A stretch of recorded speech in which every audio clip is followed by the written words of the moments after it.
এই বিয়েটা প্লিজ করবেন না দিহান ভাই। আমি ভালোবাসি আপনাকে, আপনি কেন বুঝতে পারছেন না? কথাটা বলতে গিয়ে রাত্রির গলা ধরে আসে। তবে দিহান বেজায় বিরক্ত হয়, গমগমে কণ্ঠে শুধায়। এখানে বোঝার কিছু নেই রাত্রে। আমাকে প্লিজ আর এসব বলতে এসো না। কেন বলবো না? বলবো। ১০০ বার বলবো, ১০০০ বার বলবো আমি ভালোবাসি আপনাকে। রাত্রি এবার কেঁদেই ফেলে কথাটি বলতে বলতে। সে এতক্ষণ অনেক কষ্টে কান্না আটকে রেখেছিল, কিন্তু আর কতক্ষণ। দিহান কণ্ঠে শত বিরক্তি নিয়ে শোধায়। ওহ প্লিজ রাত্রি, তোমার এই মেলো ড্রামা বন্ধ করো। অন্তত আমার সামনে এসব করতে এসো না।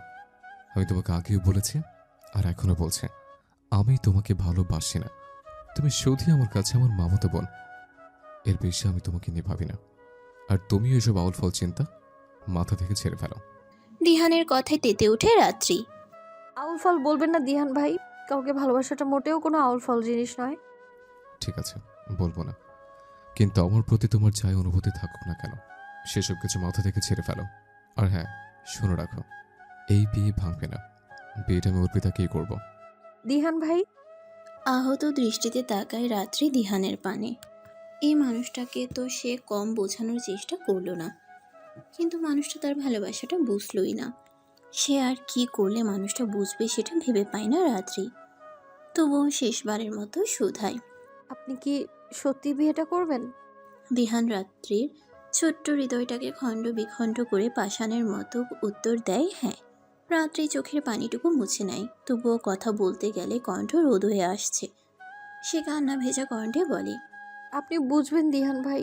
আমার ভালোবাসাটাকে একদিন ঠিক বুঝবেন আপনি। তবে সেদিন হয়তো আর আমি থাকবো না। সেদিন আপনার আফসোস করা ছাড়া আর কোনো উপায় থাকবে না। আসি দিহান ভাই। আর কোনোদিনও আপনাকে জ্বালাতে আসবো না আমি। ভালো থাকবেন আপনি। আর নতুন জীবনের জন্য শুভকামনা রইল।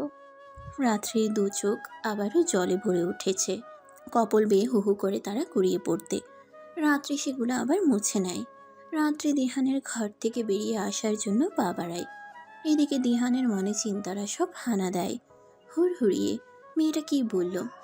যেদিন সে থাকবে না, এর দ্বারা মেয়েটা কি বুঝতে চাইলো? থাকবে না মানে কি? কোথায় যাবে মেয়েটা? আচমকা দিহানের মাথায় এসে ভর করে খারাপ চিন্তাগুলো। মেয়েটা আবার উল্টোপাল্টা কিছু করে ফেলবে না তো? মেয়েটা যে বয়সের মধ্যে দিয়ে যাচ্ছে, এরকম একটা ঘটনার পর উল্টোপাল্টা কিছু করে ফেলা অস্বাভাবিক কিছু নয়। না না, মেয়েটা যদি এমন কিছু ভেবে থাকে তাহলে মেয়েটাকে থামাতে হবে, বুঝাতে হবে। দিহান রাত্রিকে থামিয়ে দেয়। দাঁড়াও রাত্রি। রাত্রি দাঁড়ায়, পিছু ঘুরে শুধায়। কিছু বলবেন দিহান ভাই? তুমি কোথায় যাবে রাত্রি? জিজ্ঞেস করে দিহান। রাত্রি প্রথমে বুঝতে পারে না দিহান তাকে কি বলতে চাইছে, তবে অল্পক্ষণের মধ্যেই বিষয়টি তার মাথায় খেলে যায়। মুখে অদ্ভুত হাসি ঝুলিয়ে শুধায়। আমি আপনাকে মুক্তি দিয়ে চলে যাব দিহান ভাই। তবে আপনি এ নিয়ে চিন্তা করবেন না। আপনি যেমনটা ভাবছেন আমি ওরকম কিচ্ছু করব না। আমি এমনিতেই চলে যাব। রাত্রির মুখে এখনো সেই হাসি ঝুলে রয়েছে। সে হাসি দেখে দিহান ভয় পায়। মেয়েটা এমন করে হাসছে কেন? এমন অদ্ভুত কথাবার্তা বলছে কেন? রাত্রি ইতিমধ্যেই দিহানের দরজার চৌখাট পেরিয়েছে। সে আরও একবার দৃষ্টি দেয় দিহানের দিকে। খুব মনোযোগ দিয়ে নিবিড় দৃষ্টিতে দেখে দিহানকে। দিহান তখন বোধহয় ভাবনায় মশগুল। সে খেয়াল করে না রাত্রির চোখে সে অসহায় চাহনি। খেয়াল করলেও বা কি, রাত্রি একটা দীর্ঘশ্বাস ফেলে চলে আসে সেখান থেকে। দিহানের তখন ভাবনার ঘোর কাটে। সে মেয়েটাকে বারবার ডাকতে থাকে। রাত্রি শুনে যাও রাত্রি। রাত্রি বাইরে থেকেই দিহানের ডাক শুনে, তবে আর ফিরে যায় না। সেদিনের পর থেকে রাত্রি আর দিহানের ঘরে গেল না, আর না দিহানের সামনে। দিহান যার পরনায় অবাক। যে মেয়ে সারাক্ষণ তার সামনে ঘুরঘুর করত, সে মেয়েকে আজ 15 দিনের মধ্যে চোখেই দেখল না। মেয়েটা সবসময় ঘরেই থাকে। একই বাড়িতে তাদের বাস হলেও রাত্রিকে সে এই কয়টা দিনে একটাবারের জন্যও দেখেনি। রাত্রি সবে এসএসসি পরীক্ষা দিয়ে উঠল, তাই তার স্কুল কলেজ সব বন্ধ। এই জন্য তাকে বাইরে কোথায়ও দেখার সুযোগ নেই। কি জানি মেয়েটা ঘরের মধ্যে সারাক্ষণ কি করে। দিহান একটু চিন্তিত হলেও একদিক দিয়ে খুশি হয়। যাক, মেয়েটা তাকে আর বিরক্ত করছে না, ভালোই হয়েছে। এখন শুধু ভালোই ভালোই বিয়েটা মিটে গেলেই হয়। এভাবে কেটে যায় আরও 5টা দিন। আজ দিহান আর অর্পিতার বিয়ে।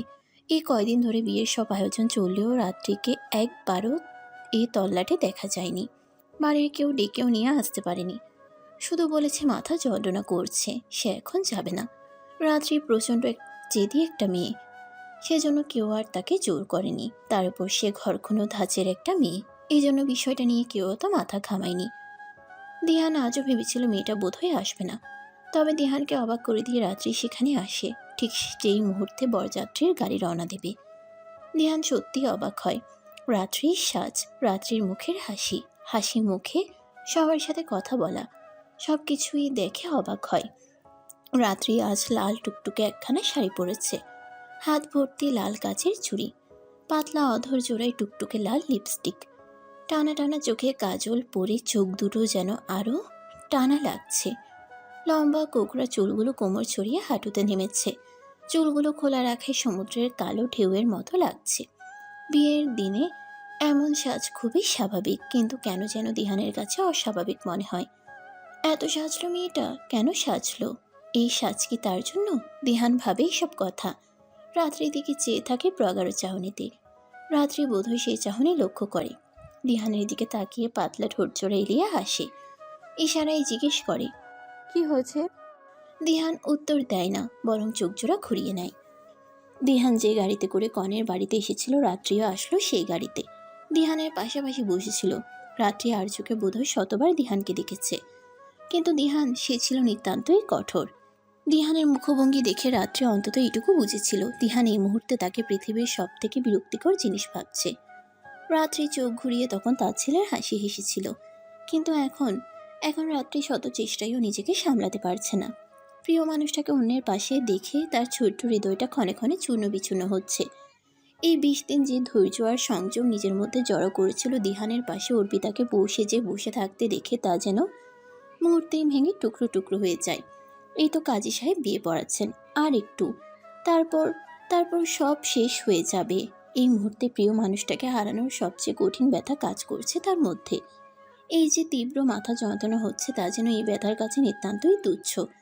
রাত্রি দিহানের দিকে তাকায়, লাল টুকটুকে অধৈর্যরা নাড়িয়ে বিড়ভিড় করে ব্যথাতুর কণ্ঠে বলে। এই জন্মে আপনাকে পেলাম না দিহান ভাই। যদি পরজন্ম বলে কিছু থাকে আমি আপনাকেই চাইতাম, কিন্তু আফসোস আমি তো সেটা পারবো না। আপনি ভালো থাকবেন দিহান ভাই, অনেক অনেক অনেক ভালো থাকবেন। রাত্রি সেখান থেকে দৌড়ে চলে আসে, না তার পক্ষে আর সেখানে থাকা সম্ভব না। কাজী সাহেব দিহানকে কবুল বলতে বলছে, অর্পিতাকে নিজের জীবনসঙ্গী করে নেওয়ার জন্য। দিহানের মুখ থেকে এই কঠিন শব্দ শুনতে পারবে না রাত্রি। তবে হাই কপাল, রাত্রি তো সেখান থেকে পালাতে চাইছিল সবার চোখের আড়ালে, কিন্তু তার হয় কই। রাত্রি দরজার কাছ অব্দি যেতে না যেতেই এতক্ষণে তীব্র ব্যথাটা যেন পাহাড় সম হয়ে ওঠে। চোখ কেমন ঝাপসা ঝাপসা লাগছে। আস্তে আস্তে রাত্রি অনুভব করলো চারিদিক আধার, আধার ছেয়ে গেছে তার চারিধার। এতক্ষণের কান্না ভেজা কাজল ল্যাপটানো আঁকিদয় বন্ধ হয়ে যায়। তার ছোট্ট দেহটা সেখানেই লুটিয়ে পড়ে। হাতে থাকা কাচের চুড়িগুলো ঝনঝন করে ভেঙে যায়। ভেঙে যাওয়া চুড়িগুলো বিঁধে যায় তার কোমল ফর্সা হাতে। সেখান দিয়েই লাল তরল বেরিয়ে শুভ্র টাইলসের মেঝেতে রক্ত বর্ণে রূপ নেয়। রাত্রির জ্ঞান ফিরে 2 দিন পর। এই 2 দিন সে হাসপাতালেই ভর্তি ছিল। একটানা 2 দিন মূর্ছা থাকাটা খুবই অস্বাভাবিক ব্যাপার। সেদিন জ্ঞান হারানোর পর বাড়িতে ডাক্তার এসেছিল, কিন্তু তার জ্ঞান ফেরানো সম্ভব হয়নি। শেষ পর্যন্ত ডাক্তার তাকে হাসপাতালে ভর্তি করার পরামর্শ দেয়। রাত্রি জ্ঞান ফিরে নিজেকে হাসপাতালের বেডে আবিষ্কার করে। রাত্রির জ্ঞান ফিরতে দেখেই পাশে বসে থাকা তার মা ঠুকরে কেঁদে ওঠে। ফুফুও ছিল কেবিনের মধ্যে। সে বাড়ির সবাইকে খবর দেয়। কিছুক্ষণের মধ্যে বাড়ির সবাই সেখানে চলে আসে। সবার অবস্থা বিশেষ কিছু ঠিক নয়। থমথমে চিন্তিত মুখশ্রী। সে মাকে আলতো স্বরে ডাকে। মা, কাঁদছো কেন? রাত্রির এমন মায়া মাখা ডাক শুনে তার মা আবারও জোরে কেঁদে ওঠে। আহাজারি করে বলে ওঠেন। এ তোর কি হলো রে মা? আমি তোর খেয়াল রাখতে পারিনি রে মা। আমি কেমনে যে, আমি বুঝতেই পারলাম না। আমার ছোট মেয়েটা শরীরের মধ্যে এত বড় একটা রোগ নিয়ে ঘুরে বেড়াচ্ছে। তুই সবসময় বলতিস মাথা যন্ত্রণা করছে, মাথা যন্ত্রণা করছে, কিন্তু আমি কথাটা পাত্তাই দিতাম না। ভাবতাম ফোন দেখার কারণে, বই পড়ার কারণে এমন হচ্ছে। আমি যদি তখন তোর দিকে একটু ভালো করে খেয়াল করতাম, তাহলে তোর আজ এই অবস্থা দেখতে হতো না। হে আমার কি দিন দেখলে হলো রে! আল্লাহ, আল্লাহ গো! রাত্রির মায়ের আহাজারিতে চারপাশ ভারী হয়ে ওঠে। সবার একই অবস্থা। বাবার মতো শক্ত মানুষটাও কেমন যেন কান্না লুকানোর প্রচেষ্টায়। সবাই রয়েছে এখানে। মা, বাবা, ভাইয়া, ফুপু, দীপ্তিশা আপু, দাদিমা সবাই রয়েছে। শুধু নেই তার দিহান ভাই। রাত্রি মনে মনে একটা দীর্ঘশ্বাস ফেলে। দিহান থাকবেই বা কিভাবে? তার এখন নতুন বিয়ে হয়েছে, নিশ্চয়ই সে এখন তার সদ্য বিবাহিত স্ত্রীর সাথে রয়েছে। দিহানের বিয়ে হয়ে গেছে ভাবতেই রাত্রির ভেতরটা জ্বলে ওঠে। নিশ্চল রাত্রির চোখ বেয়ে গড়িয়ে পড়ে নোনা পানি। রাত্রিকে হাসপাতাল থেকে ছাড়া হয় আরও 2 দিন পর। সেখানে থেকেও তার আর কোনো লাভ নেই। রাত্রির ব্রেন ক্যান্সার লাস্ট স্টেজ চলছে। এমন একটা পর্যায়ে পৌঁছে গেছে এই মরণ ব্যাধি, সেখান থেকে ফিরে আসার আর কোনো উপায় নেই। কোনো চিকিৎসাও কাজে আসবে না এই অবস্থায়। তার হাতে আর বেশি সময় নেই। তাই চিকিৎসকরা পরামর্শ দিয়েছে এই কয়টা দিন সময় হাসপাতালের বেডে পড়ে না থেকে যেন পরিবারের সাথে সময় কাটায়। এমন খবর শুনে পুরো তালুকদার পরিবারে নেমে এসেছে শোকের ছায়া। তবে রাত্রির এই নিয়ে মাথা ব্যথা নেই, এই নিয়ে কোনো কষ্টও নেই। সে তো জানতো এরকমই হবে তার সাথে। এই পৃথিবীতে সে আর কিছুদিনের অতিথি মাত্র। শুধু একটা জিনিস ভেবেই তার বুকটা ফেটে যাচ্ছে যে যে মানুষটাকে সে পাগলের মতো ভালোবেসে গেল, সে মানুষটা একবারও তার এই অবস্থায়ও চোখের দেখা অবধি দেখতে আসলো না। জ্ঞান ফেরার পর থেকে এ কয়টা দিন রাত্রির বেহায়া চোখ দুটো শুধু ওই মানুষটাকে খুঁজে চলেছে। কিন্তু সেই স্বার্থপর মানুষটা একটি বারের জন্যও তার দেখা দিল না। কিসের এত রাগ রাত্রির উপর? রাত্রি তাকে ভালোবেসেছিল বলেই কি এই রাগ? কিন্তু রাত্রি যে এখনো তাকে ভালোবাসে, তাকে এখনো ভালোবাসা পাপ জেনেও ভালোবাসে। এতগুলো বছরের ভালোবাসা ভোলা কি এতই সোজা? এই জীবনে সে যে পারবে না তার দিহান বাইকে বলতে, তাই তো সে এই মৃত্যুর পথ বেছে নিল। কিন্তু হাই, মানুষটা তার এই ভালোবাসার কথা সে বেঁচে থাকতে কোনোদিনই জানতেই পারবে না। রাত্রি একটা দীর্ঘশ্বাস ফেলে। দিহানের উদ্দেশ্যে তার হাজার চোখের জলের ফোঁটায় লেখা চিঠিটা ভাঁজ করে রাখে তার শখের ডায়েরিটার পৃষ্ঠার ভাঁজে। তবে তার ভালোবাসার স্বীকারোক্তি মিশ্রিত এই চিঠির খোঁজ হয়তো তার নিঃশ্বাস চলাকালীন সময়ে দিহান কখনোই পাবে না।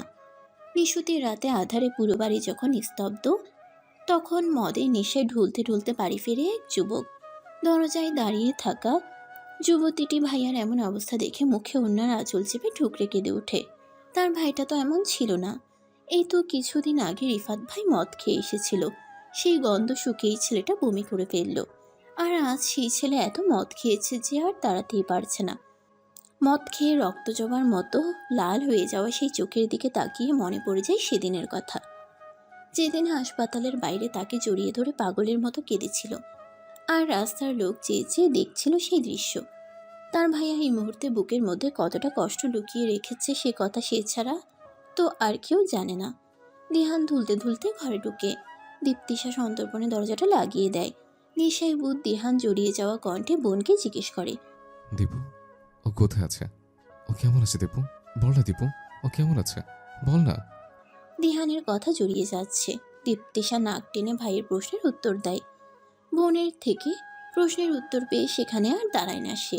ঢুলতে ঢুলতে সিঁড়ি বেয়ে উপরে উঠে সোজা দরজা খুলে রাত্রির ঘরে ঢুকে পড়ে। রাত্রি দরজা আটকায়নি, সেজন্য ঢুকতে আর কোনো সমস্যা হয়নি। ড্রিম লাইটের গোলাপি আভা মেয়েটার গায়ের উপর পড়েছে। মনে হচ্ছে খাটের উপর একটা গোলাপ ফুল ফুটে রয়েছে। কোকড়া চুলগুলো বিনি করে রাখা, প্লাজোটা হাঁটুর উপর উঠে আছে। বেবি পিঙ্ক কালারের টি শার্টটাও কিছুটা উপরে উঠে গিয়েছে, যার ফলে তার ফর্সা উদরের কিছুটা দৃশ্যমান। দিহান দরজার কাছ থেকেই রাত্রিকে নিবিড় দৃষ্টিতে একবার দেখে নেয়। তারপর লম্বা লম্বা পা ফেলে রাত্রির পাশে গিয়ে মেঝেতে হাঁটু গেড়ে বসে। প্রথমেই টি শার্ট আর প্লাজোটা টেনে ঠিক করে দেয়। অতঃপর নিজের হাতটা রাখে রাত্রির ওই নরম গালে, আর একটু ঝুঁকে পড়ে রাত্রির মুখের উপর। খুব খুব খুব কাছ থেকে দেখে রাত্রিকে। হুট করেই রাত্রিকে ছেড়ে দিয়ে রাত্রির দিকে পিঠ দিয়ে বসে। হাঁটুতে মুখ গুজে ঠুকরে কেঁদে ওঠে। দিহান ভাই, আপনি কি কাঁদছেন? রাত্রির প্রশ্ন। ঘুম ভাঙতেই কারো কান্নার শব্দ শুনে প্রায় ভয় পায় রাত্রি। তবে নিজে মেঝেতে বসে থাকা মানুষটাকে চিনতে তার সময় লাগে না। কিন্তু দিহান কি কাঁদছে? কেন কাঁদছে সে? তার ঘরে এত রাতে বসে দিহানের কান্নার তো কোনো কারণ নেই, তাহলে কেন কাঁদছে সে? রাত্রির গলা কানে আসতেই দিহান চোখ মুছে রাত্রির দিকে তাকায়। দিহানের চোখের দিকে তাকিয়ে রাত্রির বুকটা ছ্যাদ করে ওঠে। একই অবস্থা মানুষটার, চোখ দুটো অসম্ভব লাল দেখাচ্ছে। সে চোখের দিকে রাত্রি বিচলিত কণ্ঠে শুধায়, এ কি দিহান ভাই, আপনি তো সত্যিই কাঁদছিলেন। কাঁদছিলেন কেন দিহান ভাই? দিহান তড়িৎ গতিতে রাত্রির বরাবর খাটে উঠে বসে। শক্ত করে রাত্রির দুবাহু চেপে ধরে। দিহান এতটাই জোরে ধরেছে যে রাত্রি ব্যথায় চোখ কিছু বন্ধ করে নেয়। ব্যথাতুর কণ্ঠে বলে, দিহান ভাই ব্যথা পাচ্ছি, ছাড়ুন। এভাবে কেন ধরেছেন? দিহান দাঁতে দাঁত পিষে বলে। এই মেয়ে, বয়স কত তোমার? বলো, বয়স কত? দিহান মুখ খুলতেই মদের বিদঘুটে গন্ধ রাত্রি নাকে ঢুকে। এই গন্ধে তার গা গুলিয়ে আসে। বিস্মিত কণ্ঠে শুধায়। দিহান ভাই, আপনি মদ খেয়েছেন? দিহান রাগত স্বরে গমগমে কণ্ঠে বলে। হ্যাঁ, খেয়েছে, বেশ করেছে, খেয়েছে। আরও খাবো, প্রতিদিন খাবো। আমার কথা ছাড়ো, আমার প্রশ্ন উত্তর দাও। বলো, বয়স কত তোমার? কি হলো বলো? মাত্র 16, তাই না? তোমার বয়স মাত্র 16। এই বয়সে কি বোঝো তুমি? কতটা বোঝো? একটা জীবনের কতটা মূল্য বোঝো তুমি? বলো, বলছো তুমি? শেষের ভাগ্যটি একটু জোরেই বলে দিহান। রাত্রি অবাক হয় দিহানের কথা শুনে। অবাক হয়ে শুধায়। এসব কি বলছেন আপনি? কি বলছে বলছো না? বোকা তুমি, নাকি আমাকে বোকা ভাবো? সবার কাছ থেকে এত বড় একটা কথা লুকালে কোন সাহসে? সবাইকে যতই বোকা বানাও না কেন, আমি এটা খুব ভালো মতো বুঝেছি যে তুমি তোমার এই মরণ ব্যাধির কথা আগে থেকে জানতে। সেরকম চতুরতার সাথে তুমি সবার কাছ থেকে লুকিয়ে গিয়েছ। তুমি চুপি চুপি গিয়ে আজ থেকে বছরখানেক আগে নিজের সব ধরনের টেস্ট করিয়েছ। তখন উপায় ছিল তোমাকে এর মধ্যে থেকে বের করে আনার, কিন্তু কতটা বুকের পাটা তোমার এই মরণ ব্যাধির চিকিৎসা করাবে না বলে পুরো পরিবারের কারোর কাছে বলনি তুমি? আমি আশ্চর্য হয়েছে তোমার সাহস দেখে। কেন লুকিয়েছো তুমি কথাটা? কেন? আমার পাগলামোতে বিরক্ত হয়ে আপনি বলেছিলেন আপনি শান্তি চান। আমি যেন আপনাকে একটু শান্তি দিই। আপনাকে সেই শান্তিটা দেওয়ার জন্য মনে আছে আপনি সেদিন বলেছিলেন আমি যেন আপনার জীবন থেকে অনেক দূরে চলে যাই, আপনার সেই ইচ্ছেটা পূরণ করার জন্য। আপনি বলেছিলেন না আমি যেন আপনার চোখের সামনেও আর না আসি, চিরকালের মতো আপনার চোখের আড়াল হওয়ার জন্য। আপনি বলেছিলেন আমি যেন আপনাকে ভুলে যাই, কিন্তু আপনাকে ভোলা যে আমার এই জন্মে সম্ভব না। তাই আপনাকে ভুলে যেতে পারি যেন, সেই জন্যই আমি এই পথ বেছে নিলাম। আপনাকে ভুলে যাব আমি, আপনার চোখের আড়াল হব, আপনার সামনে গিয়ে ঘুরঘুর করব না। শান্তি পাবেন আপনি, মুক্তি পাবেন আপনি আমার ভালোবাসা থেকে। এত কিছুর জন্যই তো বলেনি দিহান ভাই। রাত্রি সহজ স্বীকারোক্তি। তবে কথাগুলো বলতে গিয়ে কান্নায় গলা রোধ হয়ে আসে তার। আর দিহান, সে বাকশক্তি হারিয়ে অনুভূতিহীন নিষ্প্রভ অথচ বিস্ফোরিত নয়নে তাকিয়ে আছে রাত্রির বদন পানে। দিহানের মনে পড়ে যায় সেদিনের কথাগুলো। রাত্রি তখন সবে ক্লাস 10-এ উঠেছিল। একদিন হঠাৎ স্কুল থেকে বাড়ি ফিরে সোজা দিহানের ঘরে ঢুকে পড়ল। এই সেই দিহানকে শক্ত করে জড়িয়ে ধরল, শুধালো। দিহান ভাই, আমি কিন্তু আপনাকে খুব ভালোবাসি, খুব। এতটা ভালোবাসি যে আপনাকে ছাড়া আমি থাকতে পারি না, আর কোনোদিনও পারবো না। আপনি আমায় ভালোবাসবেন তো? আমাকে বিয়ে করবেন তো দিহান ভাই? সেদিন দিহানের মন মেজাজ ভালো ছিল না। মন মেজাজ ভালো না থাকারও অবশ্য কারণ ছিল। সেদিন মামার সাথে তার কথা কাটাকাটি হয়েছিল। মামা মানুষটা যে অতি উদার মানুষ তেমন নয়। বাবা মারা যাওয়ার পর মা তাকে আর 1 বছরের ছোট্ট বোনটাকে নিয়ে এই বাড়িতে এসে উঠল। তখন তার বয়স মাত্র 6। তখন থেকেই তারা মামার বাড়িতে থাকছে। এ নিয়ে তো কম তিরস্কার পায়নি তারা ছোটবেলা থেকে। রাত্রি তখন পৃথিবীতে অস্তিত্ব ছিল। রাত্রি যখন হলো তখন তার বয়স 8। ছোটবেলায় সে আর তার বোন কতটা তিরস্কারের মধ্যে থেকে বড় হয়েছিল সেসব কথা রাত্রির অজানা। রাত্রি ছোট থেকেই দিহানের ভক্ত ছিল। দিহান ভাই করে মুখে ফেনা তুলতো। যখন একটু বড় হলো বলতে শুরু করলো। দিহান ভাই, আমার আপনাকে ভালো লাগে। বড় হলে আমি আপনাকে বিয়ে করব, কেমন? তখন ছোট্ট রাত্রি কথা শুনে হাসতো দিহান। রাত্রির গোলুমুলু গাল দুটো টেনে বলতো। আচ্ছা, করো। কিন্তু তখন কি আর দিহান জানতো রাত্রির এই ছেলে মানুষের কথা, যা সে হেসে উড়িয়ে দিত। একসময় এই কথাই মেয়েটাকে জীবনের এই মুমূর্ষু অবস্থায় এনে দাঁড় করাবে। রাত্রি যখন আস্তে আস্তে বড় হলো তার পাগলামি বাড়লো, বলতে লাগলো। দিহান ভাই, আমি আপনাকে ভালোবাসি, আপনিও ভালোবাসুন না আমায়। আপনি কেন ভালোবাসেন না আমায়? দিহান প্রথমে রাত্রির এসব কথায় পাত্তা না দিলেও আস্তে আস্তে বুঝতে পারে মেয়েটা আর ছোট নেই। সে ছেলে মানুষের ছলে এসব কথা আর বলে না। সে খুব ভালো মতোই বুঝলো রাত্রির কিশোরী মনে তার জন্য একটা সফট কর্নার তৈরি হয়েছে। রাত্রির মন কিশোরী অবস্থায় আবেগে পরিপূর্ণ হলেও তখন দিহান পরিপূর্ণ যুবক। তার ভালো মন্দ বিচার করার ক্ষমতা তখন রয়েছে। সে জানে যাদের আশ্রয়ে এতদিন বড় হয়েছে তাদের একমাত্র চোখের মণিকে তারা কখনোই তুলে দেবে না তার হাতে। এই যে বামুন হয়ে চাঁদ ধরার মতো আশা, সে রাত্রিকে তখন থেকে একটু একটু করে ইগনোর করা শুরু করে। তবে এর মধ্যেই অঘটন ঘটে যায় যখন সে উপলব্ধি করে মেয়েটার প্রতি তার মনে সফট কর্নার রয়েছে। মেয়েটার প্রতি সে দুর্বল, একটু নয় অনেক। রাত্রি সব কিছুই তার ভালো লাগতো। এমনকি পুরো রাত্রিটাকেই তার ভালো লাগতো। অন্য কোনো মেয়ের প্রতি যে অনুভূতি আসে না, রাত্রির প্রতি তার মনে সেসব অনুভূতির এসে ভর করে দিবানিশি। দিহান ভরকায়, সেও কি রাত্রির মতো পাগল হলো নাকি? এরকম হলে যে সর্বনাশ হয়ে যাবে। সে নিজেকে বোঝানোর চেষ্টা করে, রাত্রিকে অতিমাত্রায় ইগনোর করা শুরু করে। শেষ অবধি এ বাড়ি ছেড়ে ভার্সিটির হোস্টেলে থাকতে শুরু করে, যাতে করে রাত্রির প্রতি তার মনে কোনো গাঢ় অনুভূতির জন্ম না নেয়। এই জন্যই তো রাত্রির থেকে দূরে থাকা। তবে এতে তার সমস্যা বাড়ে বই কমে না। রাত্রির থেকে দূরে থেকে তাকে ভোলার পরিবর্তে রাত্রির মায়ায় আরও জড়িয়ে পড়ে, খুব জোরালোভাবে জড়িয়ে পড়ে। রাত্রিকে দীর্ঘদিন না দেখে তার মনে হতো কেউ বুকের উপর 1000 টনের পাথর চাপিয়ে দিয়েছে। তীব্র হৃদয় দহন সহ্য করতে না পেরে আবার বাড়ি ফিরে আসে। রাত্রিকে চোখের দেখা দেখতেই তার হৃদয়ের অনল প্রশমিত হয়। তখন সে উপলব্ধি করে যে সে ভালোবাসে মেয়েটাকে। সেই ছোট্ট মেয়েটাকে ছাড়া থাকতে পারবে না, কখনোই পারবে না। তখন আর সে রাত্রিকে ততটা ইগনোর করে না, আবার রাত্রিকে অতটা সাইও দেয় না। ভাবে অন্তত একটা চাকরি হলে রাত্রির ব্যাপারে মায়ের সাথে কথা বলতে পারবে। ততদিন সব কিছুই যেভাবে চলছে সেভাবেই চলুক। তবে তার আগেই মা যেন কিভাবে ব্যাপারটা বুঝে যায়। সেদিন সকালে দিহান সবে বই নিয়ে পড়তে বসেছিল। মা ঘরে ঢুকেই তাকে টেনে তুলে আচমকা একটা চর বসিয়ে দেয় গালে। দিহান বিস্ময়ে কিং কর্তব্য বিমূঢ়। মা তাকে ছোটবেলায় মারত। যখন বাবা মারা গেল তখন বাবার শোকে পাগল মা তার অল্প দোষেই রেগে যেতেন, রেগে গিয়ে মারত। কিন্তু বড় হওয়ার পর থেকে মা কখনো আর তার গায়ে হাত তোলেনি। এই 24 বছর বয়সে এসে হঠাৎ একদিন তার মা গায়ে হাত তুলবে সে কখনোই ভাবেনি। তবে তার অবাকের মাত্রা ছাড়াই তখন যখন মা রাগত স্বরে শুধায়, তুই রাত্রিকে ভালোবাসিস? দিহান বিস্মিত হতভম্ব কিং কর্তব্য বিমূঢ় হয়ে মায়ের দিকে ফ্যাল করে চেয়ে থাকে। তার বুঝে আসে না মা এই কথা কিভাবে জানলো, মার কানে এই কথা কিভাবে গেল। এই কথা সে তো কাউকে বলেনি, কাউকে না। নিজের অন্তরে সন্তর্পণে গোপন রেখেছিল এই কথা। তবে মা কিভাবে জানলো? কি হলো, এভাবে তাকিয়ে আছিস কেন? বল, কেন ভালোবাসিস ওকে? জানিস না ও কি আর তুই কি? তোদের মধ্যে কতটা পার্থক্য তুই জানিস না? চুপ করে থাকবি না দিহান, উত্তর দে। দিহান সেদিন অস্বীকার করেনি এই কথা। সে মাকে জানিয়েছিল তার ভালোবাসার কথা, তার হৃদয় দহনের কথা। মা সেদিন শুধু হতভম্ব দৃষ্টিতে তার কথা শুনে চলেছিল।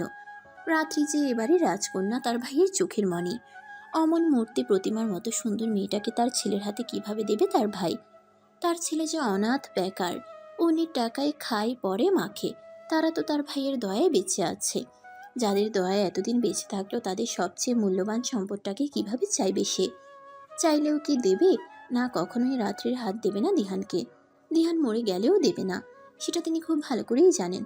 তিনি যখন ছেলেকে বোঝাচ্ছিলেন তখন ঘটে যায় সবচেয়ে বড় অঘটনটা। তিনি দিহানকে বোঝাচ্ছিলেন কিন্তু দিহান ছিল মানতে নারাজ। কিন্তু মা ছেলে তাদের তর্ক বিতর্কের মধ্যে খেয়াল করেনি যে সেখানে আগমন ঘটেছে আরও একটি মানবের।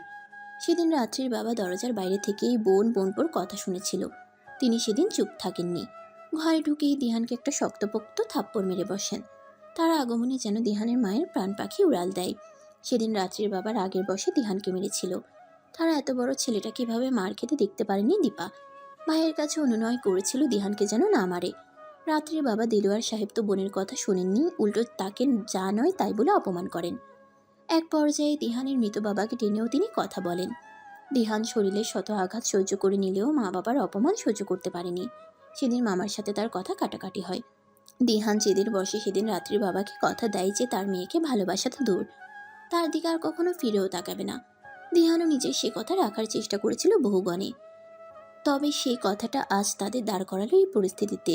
সেদিনই রাত্রি বিকালে স্কুল থেকে বাড়ি ফিরে তাকে শক্ত করে জড়িয়ে ধরে কথাগুলো বলেছিল। রাত্রির কথাটা সেদিন দিহানের কাটা ঘায়ে নুনের ছিটা দেওয়ার মতো কাজ করেছিল। ঠান্ডা মাথার শান্ত দিহানের মাথা সেদিন ঠিক ছিল না। সেদিন রাত্রিকে দূরে ঠেলে যা নয় তা শোনায়। শান্ত দিহানের এমন অশান্ত রূপ রাত্রি সহ্য করতে পারে না। সে কাঁদতে কাঁদতে বেরিয়ে যায় ঘর থেকে। দিহান শুধু সেদিক পানে তাকিয়ে ফোঁস করে নিঃশ্বাস ছাড়ে। বুঝতে পারে সে মেয়েটাকে একটু বেশিই বলে ফেলেছে। তবে ততক্ষণে অনেক দেরি হয়ে গেছে। রাগে দুঃখে সে নিজের চুল টেনে ধরে, দেয়ালে প্রহার করতে করতে নিজের হাতখানা রক্তাক্ত করে ফেলে। তবে মনকে এই বলে শান্ত করে যে ভালোই হয়েছে, ভালোই হয়েছে কঠিন কথাগুলো বলে। মেয়েটা দাঁড় থেকে আবার দূরে দূরে থাকবে। সেদিনের পর থেকে দিহানের শত কষ্ট হলেও রাত্রি থেকে সর্বদা দূরে থাকার চেষ্টা করেছে। তবে সেদিনের কথায় কোনো ভালো ফল বয়ে আনেনি রাত্রির জীবনে। সেটা এখন হাড়ে হাড়ে টের পাচ্ছে সে। জানেন দিহান ভাই, আপনাকে যেদিন জড়িয়ে ধরে সারা জীবন আমার সাথে থাকার প্রতিশ্রুতি দিয়েছিলাম, ওই দিনই আমি প্রথম আমার রোগীর ব্যাপারে জানতে পেরেছিলাম। সেদিন হঠাৎ স্কুলে মাথা ঘুরে পড়ে যাই। স্কুলের ডক্টর আমাকে দেখেন, আমার জ্ঞান ফেরে না। বাড়িতেও ফোন করে কিন্তু কেউ ফোন ধরে না। আমার অবস্থা ভালো নয় দেখে স্কুলের ডক্টর আমায় হসপিটালে ভর্তি করানোর পরামর্শ দিল। তবে ভাগ্যবশত জ্ঞান ফিরলো আমার। আমাকে আর হসপিটালে ভর্তি করানোর দরকার পড়লো না। তবে ডক্টর আমাকে বারবার করে বলে দিল আমি যেন ভালো কোনো ডক্টর দেখাই। ডক্টর বোধহয় খারাপ কিছু আশঙ্কা করেই পরামর্শ দিয়েছিলেন। তবে আমায় খোলাসা করে কিচ্ছু বলেননি। তখন ভেবেছিলাম না খেয়ে যাই বলে এরকম হয়েছে হয়তো। কথাটাকে অতটা পাত্তা দিইনি আমি। তবে আমার প্রায়শই মাথা ঘুরতো, দুর্বল লাগতো। এ ব্যাপারে শ্রেয়া জানতো। শ্রেয়া আমার ক্লাসমেট। ও যখন কথাটা শুনলো কথাটাকে সিরিয়াসলি নিল সে।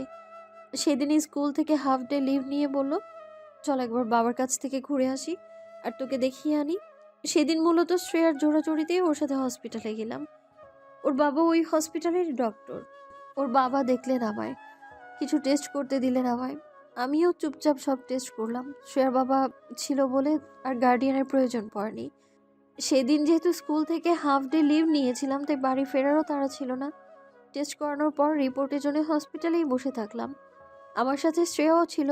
ওর বাবাকে জোরাজোরি করলো যেন আমার রিপোর্টটা আগে বের করানোর ব্যবস্থা করেন। আমার রিপোর্ট বেরোলো কিছুটা আগেই। আঙ্কেল গুরু গম্ভীর মুখে আমার রিপোর্টটা দেখলেন, বললেন বাড়ির লোককে খবর দিতে। আমার কাছে তখন ফোন ছিল না, আর তাছাড়া রিপোর্টটা দেখার কৌতূহলও সামলাতে পারছিলাম না। আঙ্কেলকে অনেক জোর করে শুনলাম রিপোর্টে কী লেখা আছে। তখন আমার ব্রেন ক্যান্সার প্রথম স্টেজ, সেজন্যই সবসময় এরকম মাথা ঘোরাতো। তবে তিনি আশ্বাস দিয়ে বললেন ভালোভাবে চিকিৎসা করলে ঠিক হয়ে যাবে, এখনো হাতে সময় আছে। তবে সেই দিন আমার মধ্যে কেমন একটা ভয় ঢুকে গিয়েছিল। মনে হচ্ছিল আর বাঁচবো না, খুব তাড়াতাড়ি সবাইকে ছেড়ে চলে যেতে হবে আমায়। সেদিন চিন্তিত হয়ে বাড়ি ফিরলাম। ঘরে ঢোকার পথে আপনার রুমের দিকে তাকালাম। আপনার ঘরের দরজা ভেজানো ছিল। হুট করেই তখন আপনাকে দেখার স্বাদ জাগলো আমার মনে। আপনাকে বলা কথাগুলো মাথায় এসে ভিড়ল। বলতে মন চাইলো আপনাকে কথাগুলো। তখন শুধু একটা কথাই ঘুরছিল মাথায়, আপনার সাথে আবার সারা জীবন থাকা হবে না। আমি না তখন অত ৭-৫ ভাবিনি। দৌড়ে গিয়েছিলাম আপনার ঘরে, ঝাপটে ধরেছিলাম আপনাকে, কান্না লুকিয়ে কথাগুলো জিজ্ঞেস করেছিলাম আমি আপনাকে। তবে আপনি সেদিন দুনিয়ার বিষ বাণী শুনিয়ে দিলেন আমায়। আমার ভাঙা হৃদয়টা আরও ভেঙে দিলেন। সেদিন সব রোগের কথা ভুলে বসলাম আমি। সেদিন সারাদিন লুকিয়ে লুকিয়ে কান্না করলাম। পরদিন বেহায়ের মতো আবার আপনার কাছে গেলাম। আপনি আবার তাড়িয়ে দিলেন। হঠাৎ করে মনে হলো আপনাকে মুক্তি দেওয়ার জন্যই উপরওয়ালা বোধহয় আমার এই মরণ ব্যাধি দিয়েছে আমায়। আমি আর বললাম না বাড়িতে। শ্রেয়া ছাড়া কেউ জানতো না এই রোগের কথা। তবে অল্প কিছুদিনের মধ্যে সেও ট্রান্সফার হয়ে শহর ছাড়লো। তারপর থেকে একাই যেতাম হসপিটালে, চিকিৎসার জন্য নয়, কতদিন বাঁচবো এটা জানতে। প্রথম স্টেজ থেকে দ্বিতীয় স্টেজে যেতে সময় লাগেনি। দ্বিতীয় স্টেজে পৌঁছানোর পর হসপিটালে যাওয়াও বন্ধ করে দিলাম। সেজন্য কেউ আর কিছু জানতে পারেনি। এদিকে আস্তে আস্তে আমার রোগটা বাড়লো, সাথে আপনার ওই তিক্ত অপমান। নিজের অজান্তেই করে ফেলা নিজের পাগলামির দীর্ঘ বর্ণনার পর লম্বা শ্বাস ফেলে রাত্রি। অবশ্য আবেগের বশে যে কত বড় পাগলামি করে ফেলেছে সেটা এখনো হয়তো সে বুঝতে পারছে না। বুঝবেই বা কী করে, সে যে সব কিছু সম্পূর্ণ অন্যরকম দৃষ্টিভঙ্গিতে দেখছে। অন্যদিকে দিহান কিং কর্তব্য বিমূঢ় হয়ে রাত্রির কথা শুনছিল। মেয়েটা এতটা দুর্বল হৃদয়ের অধিকারী, তার থেকে দূরে সরানো নিমিত্তে বলা কিছু তিক্ত কথা মেয়েটার উপর এতটা ভারী পড়ল। হয়তো ভারী পড়াই স্বাভাবিক। ছোটবেলা থেকে মেয়েটা অতিরিক্ত আদরে মানুষ হয়েছে। তিক্ত কথা তো দূর, কেউ চোখ অব্দি রাঙায়নি। সেজন্যই বোধহয় তার অপমানগুলো এতটা ভারী পড়েছে অতিমাত্রায় আবেগী আর দুর্বল হৃদয়ের রাত্রির উপর। কথাগুলো ভাবতেই রাগে দুঃখে চোয়াল শক্ত হয়ে আসে দিখানের। তাছাড়া রাত্রি না বুঝলেও সে ঢের বুঝেছে সেদিন বাড়িতে কেন কেউ ফোন তুলেনি। তুলবে কিভাবে? তখন তো সবাই দিহানের ঘরে দিহানকে তিরস্কার করতে ব্যস্ত ছিল। সেদিনটাই সবকিছু কেন হতে হলো? সেদিনই মাকে জানতে হলো তার ভালোবাসার কথা। সেদিনই মামার সাথে তার বিষয়টা নিয়ে ঝগড়া হতে হলো। সেদিনই রাত্রিকে অসুস্থ হতে হলো। সেদিনই তাকে রাত্রির সাথে এমন খারাপ ব্যবহার করতে হলো কেন? সব ওদিনই হতে হলো কেন? দিহানের রাগ লাগে, প্রচণ্ড রাগ, অন্য কারোর উপর নয়, তার নিজের উপর। নিজেকেই সব কিছুর কেন্দ্রবিন্দু মনে হয়। দিহান রাত্রির পাশ থেকে উঠে 2 হাত দেয়ালে ঠেকিয়ে দাঁড়ায়। আচমকা শুরু হয় তার পাগলামি। মুষ্টিবদ্ধ হাতে একের পর এক প্রহার করতে থাকে দেয়ালে। রাত্রি আঁতকে ওঠে, দুই হাতে মুখ চেপে ধরে দৌড়ে যায় দিহানের কাছে, তাকে আটকানোর চেষ্টা করে। দিহানের মধ্যে অসুরের শক্তি এসে ভর করেছে। রোগা পাতলা রাত্রি তাকে আটকাতে অক্ষম হয়। দিহানের হাত ফেটে রক্ত বের হচ্ছে। রাত্রি তা দেখে ভয়ে কেঁদে ফেলে, শব্দ করেই কেঁদে ফেলে। কাঁদতে কাঁদতে অনুনয় করে বলে, থামুন দিহান ভাই, প্লিজ থামুন। এরকম করবেন না, আপনার হাত থেকে রক্ত বের হচ্ছে। থামুন প্লিজ, আমি দেখতে পারছি না। রাত্রির কান্নার শব্দ বোধহয় দিহানের কান অবধি পৌঁছায়। সে নিজেকে থামায়। দিহানকে থামতে দেখে রাত্রি কাঁদতে কাঁদতে দিহানের বুকে ঝাঁপিয়ে পড়ে। দিহানকে শক্ত করে জড়িয়ে ধরে কাঁদতে থাকে। দিহান ফোঁস করে নিঃশ্বাস ফেলে নিজেকে নিয়ন্ত্রণের চেষ্টা করে।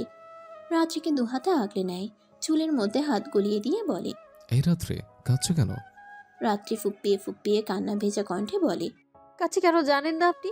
আপনি কেন এমন পাগলামো করছেন? তারপর বুক থেকে মাথা তুলে দিহানের রক্ত ভেজা ডান হাতটা টেনে নেয় নিজের হাতের মুঠোয়।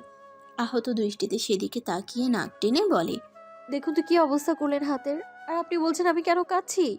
আমাকে কেন এত ভালোবাসো রাত্রি? দিহানের প্রশ্নে রাত্রি সচকিত টলমলে চোখে তাকায় দিহানের দিকে। সেভাবে কিছুক্ষণ তাকিয়ে থেকে একটু সময় নিয়ে বলে, এই প্রশ্নের উত্তর আমার জানা নেই দিহান ভাই। আমি শুধু এইটুকু জানি আমি আপনাকে খুব ভালোবাসি, খুব। যতটা ভালোবাসলে বিনা দ্বিধায় তার জন্য নিজের জীবনটা ধীরে ধীরে স্বেচ্ছায় শেষ করে দেওয়া যায়, ঠিক ততটাই। তবে আপনি সে কথা কখনো জানতেই পারেননি। তুমিও তো জানতে পারোনি রাত্রি আমি তোমাকে ভালোবাসি। সেটা তোমার জন্য আমার ভালোবাসার গভীরতা ঠিক কতটুকু, সেটা আমি তোমাকে ঠিক কতখানি ভালোবাসি তা তুমি কখনো জানতেই পারোনি। যদি জানতে তাহলে 1000 বছর শুধু আমার কাছে থাকতে চাইতে। দিহানের কথা শুনে রাত্রি বিস্ময়ে হতভম্ব। দিহান ভাই কি বলল এক্ষুনি? দিহান ভাই তাকে ভালোবাসে? তাকে?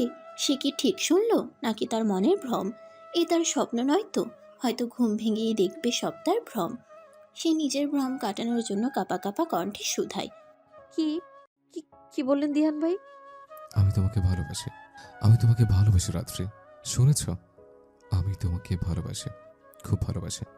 আমাকে ছেড়ে যেও না রাত্রে, আমি সহ্য করতে পারবো না।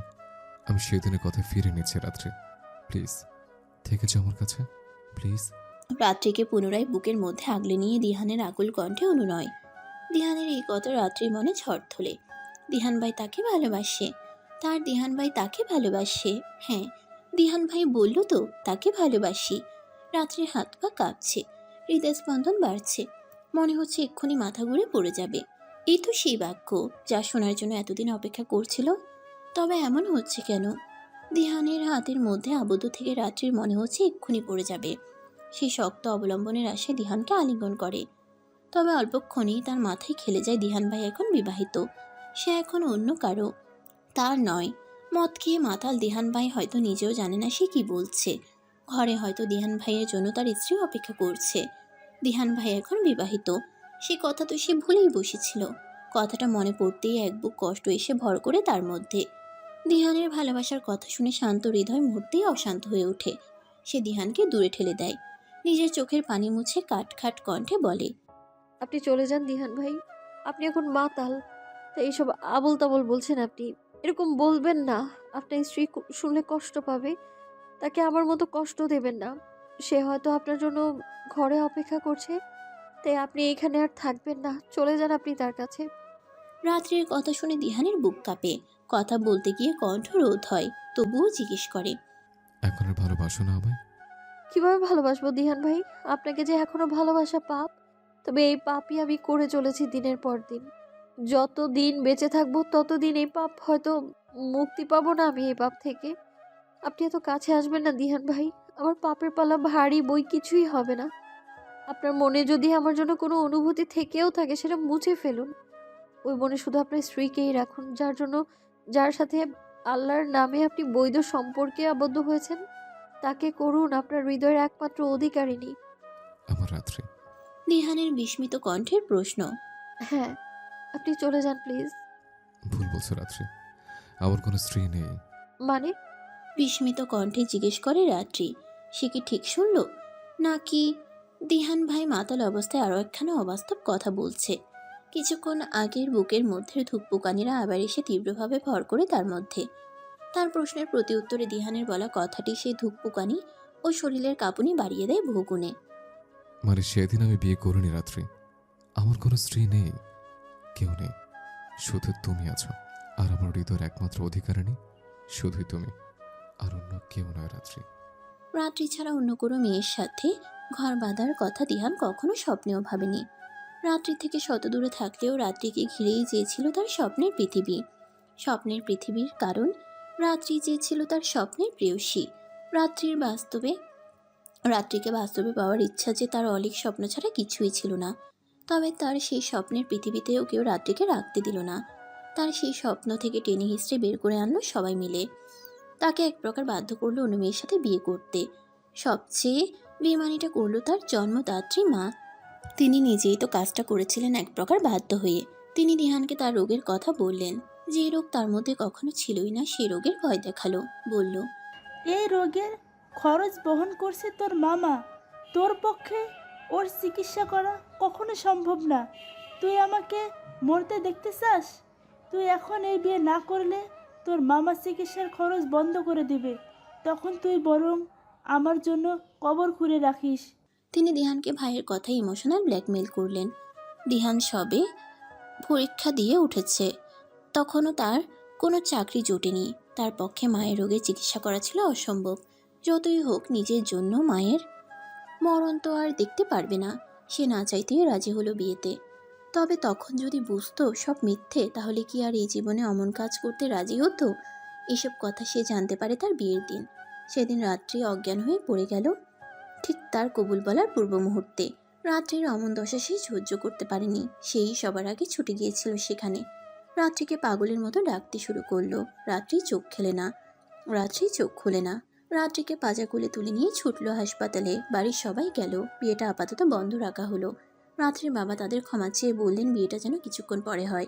তারা তার অনুরোধ রাখলেন। তবে বিয়েটা আর হয়নি। রাত্রির জ্ঞান ফিরছিল না। ডাক্তারেরা তার হাজারটা পরীক্ষা করতে দিল। বলল রাত্রির অবস্থা ভালো নয়। পরীক্ষার রিপোর্ট দেখে জানালেন রাত্রির রোগের কথা। এসব শুনে দিহান সবার আড়ালে লুকিয়ে কাঁদছিল। দীপ্তিশা সেখানে গিয়ে শুধালো। ভাইয়া, তুমি এই বিয়েটা করো না। দীপ্তিশার কথা শুনে দিহান অবাক হয়েছিল বটে। সে কিছু জিজ্ঞেস করার পূর্বেই দীপ্তিশা নিজেই তাকে সবকিছু খুলে বলে। রাত্রির এই দিহানের পিছু পিছু ঘোরা, সারাক্ষণ দিহান ভাই করা, সবকিছুই মামার মনে ভীতির সঞ্চয় করেছিল। তার ভয় সত্যি হয় যখন তিনি রাত্রির ডায়েরিটা পড়েন। ডায়েরির প্রতিটা পাতায় দিহানকে নিয়ে লেখা, তার ভালোবাসার কথা লেখা। তিনি যখন বুঝলেন মেয়ে অন্য পথে চলে গিয়েছে, তবে এই নিয়ে রাত্রিকে তিনি কিছু বলেননি।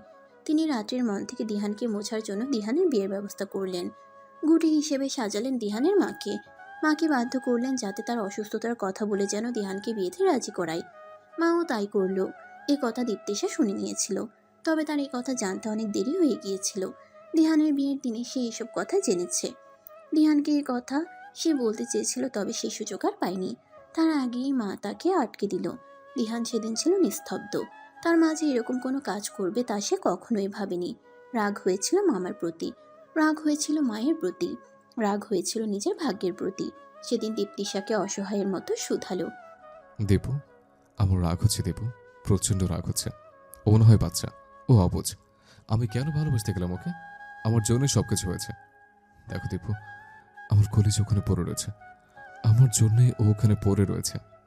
আমার সাথে অন্য করে মেয়ের বিয়ে হবে ও সহ্য করতে পারেনি। আমি যদি নিজের অনুভূতির প্রতি আরেকটু সতর্ক থাকতাম, তাহলে মা কখনোই জানতে পারতো না আমার মনের খবর। আর না আজ এই দিন দেখতে হতো। আমি জানি আমার জান আমার প্রতি অভিমান করে নিশ্চয়ই নিজের প্রতি অবহেলা করেছে। সেজন্য আজ ওর আমার অবস্থা। দিহানের কণ্ঠ রোধ হয়। দিহান যখন ঠোঁট চেপে কান্না আটকানোর চেষ্টায় রত, তখন তীব্র অনুশোচনায় পড়ে দীপ্তিশা ভাইকে অপরাধী কণ্ঠে শুধায়। চুপ কর ভাইয়া, তোর দেশ নেই। সব দোষ আমার। আমার জন্যই মা জানতে পেরেছে তোর মনের খবর। পারলে আমাকে ক্ষমা করে দিস ভাইয়া, আমাকে ক্ষমা করে দিস। দিহান বিস্মিত ও প্রশ্নাত্মক চাহনিতে তাকিয়ে দীপ্তিশার দিকে। দীপ্তিশা পুনরায় বলে, তোর ফাইনাল এক্সামের আগে জ্বর এসেছিল, মনে আছে? জ্বরের কারণে হোস্টেল থেকে বাড়িতে ফিরে এলি। তখন একদিন মাঝরাতে তোর জ্বর বাড়লো। আমি তখন পানি খেতে উঠেছিলাম। কি মনে করে তোর ঘরে গিয়েছিলাম। গিয়ে দেখি তুই জ্বরে কাঁপছিস। কাউকে আর ডাকিনি, আমি নিজেই তোর সেবা করলাম। তবে সেদিন তোর জ্বরের ঘরে রাত্রিকে নিয়ে প্রলাপ শুনে বুঝেছিলাম তোর মনে রাত্রির জন্য কিছু আছে। তুই বোধহয় সেদিন হাজারবার রাত্রির নাম ধরে ডেকেছিলি। তোর জ্বর তখন 103 ডিগ্রি, কিছুতে কমতে চাইছিল না। আমার তখন কেন জানি বারবার মনে হচ্ছিল রাত্রিকে তোর কাছে এনে দিলে বোধহয় তোর জ্বর কমবে। তবে আমার সে সাহস আরও হয়ে ওঠেনি। তোর জ্বর পড়ল ভোরের দিকে, আমি তখন ঘরে গিয়ে ঘুমালাম। আর পরের দিন পর আমি আমার বান্ধবী ঋতুর সাথে ফোনে কথা বলছিলাম। কথা প্রসঙ্গে তোরা রাত্রির কথাটা বললাম। তখন যে মা আমার ঘরে এসেছিল কে জানতো মা আমার আর ঋতুর কথা শুনে ফেলেছিল। তারপর মা আমাকে জোর করে সব কথা শুনলো। তখন ভাবিনি মা এতটা রিয়াক্ট করবে। মা রাগে কাঁপতে কাঁপতে তোর ঘরে গেলেন। তারপর তুই তো জানিস সব কিছু। দিহান দীপ্তিশাকে দোষ দেয় না। এখানে দীপ্তিশারও কোনো দোষ নেই, তাদের নিয়তিতে যা হবার ছিল তাই হয়েছে। তবে সেদিন দিহান এক কথাই বলে দিয়েছিল সে অন্য কাউকে বিয়ে করবে না। তখন রাত্রির এমন অবস্থা ছিল, কেউ এই নিয়ে বেশি বাড়াবাড়িও করতে পারেনি। দিহান প্রথম থেকে সব খুলে বলে রাত্রিকে। এতদিন যার ভালোর জন্য সবাই এত কিছু করলো, সে যে গোপনে নিজেই নিজের ক্ষতি করছিল কে জানতো। আজ সেই মেয়ে ধ্বংসের প্রান্তে, তার কাছে এসব লুকোচুরি আর মানায় না। রাত্রি এতক্ষণ মুখ চেপে কান্না আটকানোর চেষ্টা করেছিল। দিহানের কথা শেষ হতেই দিহানের বুকে ঝাঁপিয়ে পড়ে দিহানের শার্ট ভিজায়। কাঁদতে কাঁদতে বলে, সবাই খারাপ দিহান ভাই, সবাই খারাপ। আপনি আমার এইসব কথা আগে কেন বলেননি দিহান ভাই? আপনি যদি একটা বার বলতেন আপনি আমায় ভালোবাসেন তাহলে। রাত্রি বলতে পারে না। কাঁদতে কাঁদতে তার হিচকি উঠে যায়। দিহানও নীরবে অঝরধারে চোখের জল ফেলে। সে কাঁদতে কাঁদতে অপরাধের স্বরে বলে, আমার ভুল হয়েছে সোনা, আমার বড্ড ভুল হয়েছে। আমি যদি জানতাম তোমার এই ছোট্ট মনে আমার জন্য কত অভিমান পুষে রেখেছ, যদি জানতাম এই অভিমানে আস্তে আস্তে কীভাবে শেষ করছো নিজেকে, তাহলে আমার জীবন দিয়ে হলেও তোমার মতো অভিমান ভাঙাতাম আমি। আমাকে ছেড়ে তুমি যেও না রাত্রি, প্লিজ যেও না। আমি মরে যাব, আমি মরে যাব। রাত্রি দিহানের বুক থেকে মাথা তুলে দু হাতে দিহানের কোমর জড়িয়ে মাথাটা একটু উঁচু করে ওর চোখের দিকে তাকিয়ে বলে ওঠে, আমাকে যে যেতেই হবে দিহান ভাই, এখন যে বড্ড দেরি হয়ে গেছে। আমি যে তোমাকে বড্ড বেশি ভালোবাসি, সে কথা তুমি কখনোই জানতে পারোনি। আমি তোমাকে জানতে দিইনি। এখন যখন জানালাম তখন এটাও জেনে রাখো, আমি তোমাকে ছাড়া বোধহয় এই জন্মে থাকতে পারবো না। তোমার আগে আমার মরণ হোক রাত্রি, তোমার মৃত্যু দেখার ক্ষমতা যে আমার নেই। রাত্রি দিহানের মুখ চেপে ধরে অনুনয় করে বলে, দোহাই লাগে আপনার দিহান ভাই, এমনটা বলবেন না। এসব সহ্য হচ্ছে না আমার, এইসব কথা। দিহান মুখ থেকে রাত্রি হাত সরায়। রাত্রির কোমর পেঁচিয়ে ধরে বলে, আমি মনে প্রাণে চাই তোমার আগে আমার মরণ হোক। আমি আগে যেতে চাই সেখানে, তুমি আগে গেলে যে নিঃসঙ্গতায় ভুগবে সেখানে। তাই আমি আগে যেতে চাই। তারপর যখন তুমি যাবে আমার কাছে, তখন না হয় আমাদের প্রেম হবে, আমাদের প্রেম পূর্ণতা পাবে, পর জন্মে হবে দিবারাত্রির প্রেম। হ্যাঁ দিহান ভাই, দিবারাত্রির প্রেম হবে, দিবারাত্রির প্রেম পূর্ণতা পাবে পরলোকে। তবে আফসোস দিহান ভাই, যদি আগেই জানতে পারতাম আপনার ভালোবাসার কথা, তাহলে আমাদের প্রেম সারা দুনিয়াকে দেখাতে পারতাম। দিহান রাত্রির কথার বিরোধ করে বলে, এই পৃথিবীর মানুষগুলো না বড্ড নিষ্ঠুর। ওদের মতো খারাপ মানুষের অধিকার নেই দিবারাত্রির প্রেম দেখার। হ্যাঁ। রাত্রিকে দু হাতে পাজা কোলে করে কোলে তুলে নেয় দিহান। রাত্রি দিহানের গলা জড়িয়ে শুধায়, কি হলো? অনেক রাত হয়েছে, শোবে, চলো। উহু, কেন? ততক্ষণে দিহান রাত্রিকে নিয়ে খাটে এসে বসেছে। রাত্রি দু হাতে দিহানের গলা জড়িয়ে দিহানের বুকে মাথা গুজে বসে রয়েছে। সে এখনো দিহানের কোলেই বসে রয়েছে। দিহান তাকে নামাতে পারে না। দিহান জিজ্ঞেস করে, কি হলো? রাত্রি চোখে আবারও পানির এসে ভর করেছে। সে দিহানের বুকে মুখ গুজে কেঁদে ফেলে। দিহান বিচলিত কণ্ঠে শুধায়, এই শোনা, আমার কি বলছো? কাঁদছো কেন? রাত্রি কাঁদতে কাঁদতে বলে, দিহান ভাই আমার না খুব কষ্ট হচ্ছে। মনে হয় আমার হাতে আর সময় নেই। দিহান বিচলিত হয়। রাত্রিকে কোল থেকে নামিয়ে বিছানায় শুয়ে দেয়। বিচলিত কণ্ঠে শুধায়, কোথায় কোথায় কষ্ট হচ্ছে শোনো? রাত্রি দিহানের এই প্রশ্নের উত্তর দেয় না। দিহানের কাছে অনুনয়ে আবদার করে বলে, আমায় একটু আদর করবেন দিহান ভাই, আমি যে চিরকাল আপনার ভালোবাসার কাঙাল। এই শেষ মুহূর্তে আমায় একটু ভালোবাসবেন। রাত্রির কথা শুনে দিহানের বুকটা ধক করে ওঠে। অনাকাঙ্ক্ষিত একটা ভয় বয়ে যায় তার শরীরের প্রতিটি শিরায় উপশিরায়। শেষ সময় বলছে কেন মেয়েটা। দিহান রাত্রির পাশে আধশোয়া হয়ে শুয়ে পড়ে। তপ্ত হাতটা রাখে রাত্রির ওই ঠান্ডা গালে। গালটা যেন একটু বেশিই ঠান্ডা মনে হয়। রাত্রির দিকে ঝুঁকে আলতো স্বরে বলে। রাত্রি। রাত্রি কিছু বলে না, শুধু ছলছল নয়নে চেয়ে থাকে দিহানের পানে। দিহানও তার পানে চেয়ে থাকে নির্নিমেষ। অতঃপর দিহান আরেকটু ঝুঁকে গিয়ে রাত্রির ওই গোলাপি নরম কোমল ওষ্ঠের ফাঁকে নিজের তপ্ত রুক্ষ অষ্টজোড়া গুজে দেয়। রাত্রি আবেশে চোখ বন্ধ করে নেয়।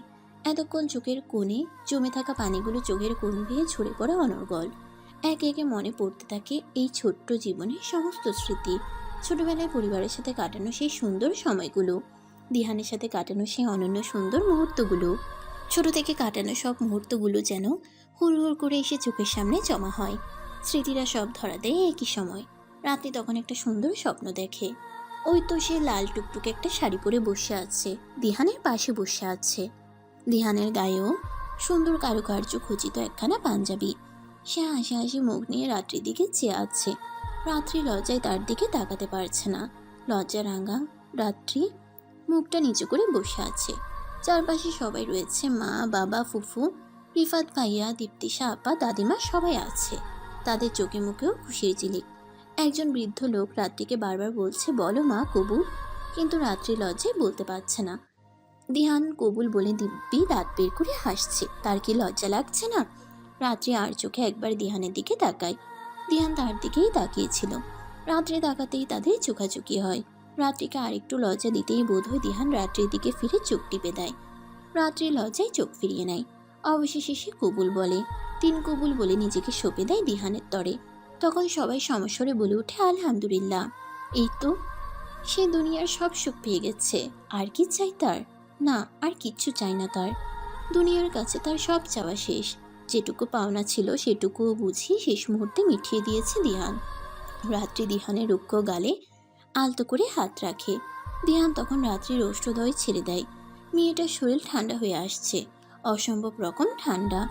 সে ভরকায়, বিজলিত কণ্ঠে শুধায়, এই রাত্রি। রাত্রি ঠিক আছে তুমি? তোমার হাত পা এমন ঠান্ডা কেন রাত্রি? রাত্রি কিছু বলে না, শুধু হাসে। দিহান গালে আলতো চাপড় মেরে শুধায়, এই রাত্রি শুনছো আমার কথা? এরকম করে হাসছো কেন? কি হলো? কথা বলো। রাত্রির বোধহয় ঘোর কাটে। তার কষ্ট হচ্ছে, খুব কষ্ট হচ্ছে। কণ্ঠ রোধ হয়ে আসছে। সে কথা বলতে পারছে না। এত কষ্ট হচ্ছে কেন? এত কষ্ট তো জীবনে কখনো হয়নি। মনে হচ্ছে তাকে কেউ টেনে নিয়ে যাচ্ছে, টেনে হিঁচড়ে নিয়ে যেতে চাইছে অমানিসার অতলে গভীরে, যে অমানিসা থেকে সে ফিরতে পারবে না কভু। অমানিসার অতলে হারিয়ে যাবে চিরতরে। সে শক্ত করে দিহানকে জড়িয়ে ধরে, অতি কষ্ট করে বলে, আমি চলে যাচ্ছি দিহান ভাই। আমার খুব কষ্ট হচ্ছে দিহান ভাই, খুব। আমি সহ্য করতে পারছি না। আপনি একটু কষ্ট কমিয়ে দিন না আমার। দিহান আগলে নেয় রাত্রিকে, ভারী অবুঝের মতো বলে, যেও না রাত্রি, আর কিছুক্ষণ থেকে যাও না। আমাদের তো কথা হয়েছিল আমি আগে যাব। তাহলে তুমি আগে যাচ্ছ কেন? তুমি এখানে একা থাকতে পারবে না, যেও না। রাত্রির দেহ ততক্ষণে নিস্তেজ হয়ে পড়েছে। দিহানের কথা তার কানে যায় কিনা বোঝা যায় না। সে জোরে একবার শ্বাস টানে। চোখের সামনে সব অন্ধকার হয়ে আসছে, সব। আস্তে আস্তে নিস্তেজ দেহটা আরো নিস্তেজ হয়ে পড়ে, তলিয়ে যায় অন্ধকারের অতলে, যে আধার থেকে আর কখনো দেখতে পারবে না এই দীপ্তি। দিহান বোঝে না, সে রাত্রির নিথর দেহটাকে জড়িয়ে ধরেই রাত্রিকে ডাকতে থাকে। রাত্রির কোনো সাড়া না পেয়ে নিজের বুকের সন্তর্পণে আগলে রাখা রাত্রির মাথাটা তোলে।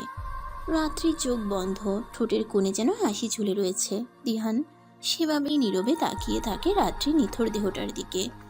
রাত্রির বরফ ঠান্ডা গালে হাত রেখে শুধায়, তুমি চলে গেলে রাত্রি, বললাম আমি একা যাব, কিন্তু আমার কথা তো শুনলেই না। ওখানে একা থাকতে তোমার কষ্ট হবে না?